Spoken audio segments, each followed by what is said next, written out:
Hello, hello! Today we will talk about our first proverb, and that is keep king and rook apart.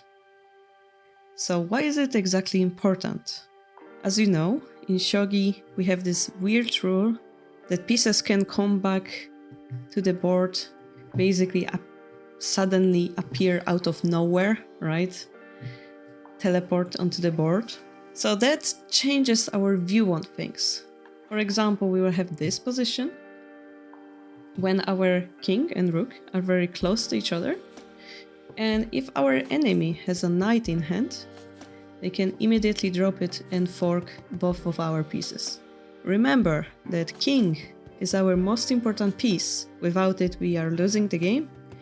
And the rook is our strongest attacking piece. So having both of them forked is like the worst case scenario. Even if you don't have a fork, moves like this, for example, a silver dropped from above will not only pressure the king, but rook at the same time. If one of them escapes, the other one will be immediately in the danger. So this is also something we don't want happening. So it is a general rule that you want to keep those both pieces as far apart as possible. So this was more of a tactical approach. Now let's look more at the whole game strategical approach. So this is the end of the opening from the 4-5 rook position. It's perhaps a little bit unstandard because the bishop is here, but generally what we have here is our king is on the right side of the board. He's defended by 3 generals, and on the left side we will have our rook, our bishop, and one of our silvers, which we're gonna call an attacking silver. On Gote's side, we have the same situation. The king is on one side, also defended by 3 generals, and the rook is on the right side. In this game, you can see that Gote is now attacking, so middle game will start soon.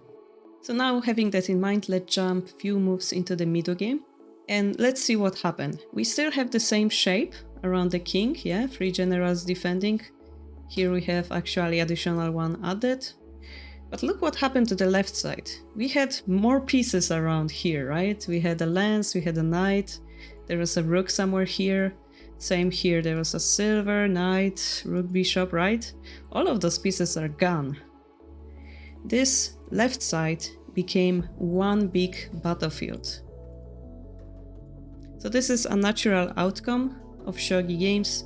The side that's the offensive side will usually become a battlefield like this, meaning many of the enemy aggressive pieces will be there and there won't be much defenders left.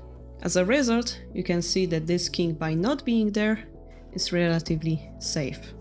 Now let's consider similar position but a little bit different.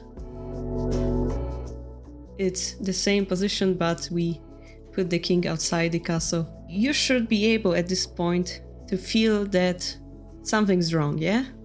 The attack is coming from this direction and our king is unusually close to that danger. This is a very bad shape. On top of that, it's next to the rook, also breaking our proverb. What will end up happening? Both of those pieces will end up under pressure, leading to our demise. Now let's look at another situation. I move the generals more to the left, saying, yes, I see my king is in danger, so what about I put more of my generals to the left? Well, you can see that those squares over here become more empty. And in the future, perhaps this will be an opportunity for our enemy to, let's say, drop a rook, pin this gold to the king, drop a bishop, being able to pick up the lance. This position is very unbalanced because we concentrated all of our pieces on one side. So by putting the king onto one side of the board and the rook on the other, not only we keep a clear distinction between offense and defense, we also make sure that our whole camp, all the squares, are relatively equally defended. Finally, let's look at a funny fake castle Castle is a defensive shape that will protect our king.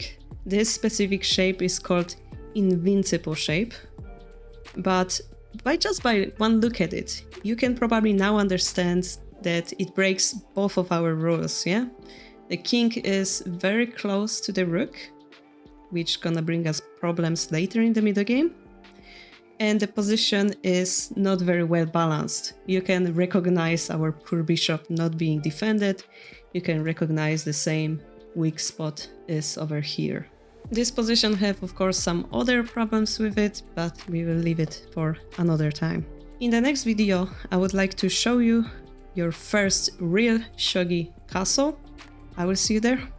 Bye bye. Ah yes, finally my king and rook are far apart. Damn it.